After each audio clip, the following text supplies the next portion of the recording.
நெல்லை down பகுதியில் ஓய்வு பெற்ற காவல் அதிகாரி ஜாகிர் உசேன் பிஜிரி கொல்லப்பட்ட வழக்கில் இருவர் சரணடைந்தனர். அக்பர் ஷா மற்றும் தச்சநல்லூர் பால் கட்டளையைச் சேர்ந்த கார்த்திக் ஆகியோர் நெல்லை மாவட்ட நீதிமன்றத்தில் சரணடைந்தனர்.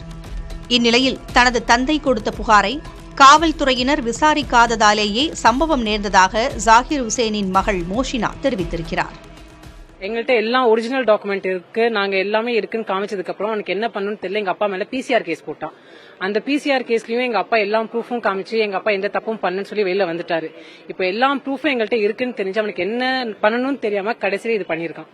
ஆக்சுவலி நாங்க இப்ப இருக்கிற போலீஸ் மேலாம் கம்ப்ளைண்ட் பண்ணல. இதுக்கு முன்னாடி இந்த கேஸ் நடத்துனது இன்ஸ்பெக்டர் கோபாலகிருஷ்ணனும் ஏசி செந்தில்குமார். இந்த 2 பேரும் அவன்கிட்ட கமிஷன் வாங்கி எங்க அப்பாவை 2 நாள் வெயிட் பண்ணுங்கன்னு சொல்லி பிசிஆர் கேஸ் போற வரைக்கும் வெயிட் பண்ணிருக்காங்க. எங்க அப்பாட்ட அவன் லஞ்சம் கேட்டிருக்காங்க. அந்த ஆடியோ எங்க அப்பா வச்சிருக்காரு. இந்த ஏசி செந்தில்குமார் எங்க அப்பாட்ட 1 லட்சம் ரூபாய் நீங்க கொடுங்க, இந்த கேஸை நான் முடிக்கிறேன்னு சொல்லி வச்சிருக்காரு. அந்த ஆடியோ எங்கள்கிட்ட இருக்கு. எங்கள்கிட்ட எல்லா ப்ரூஃபும் இருந்தும் எங்களுக்கு நியாயமே கிடைக்கல. இதற்கு நெல்லை மாநகர காவல் ஆணையர் சந்தோஷ் ஹதிமணி மறுப்பு தெரிவித்துள்ளார்.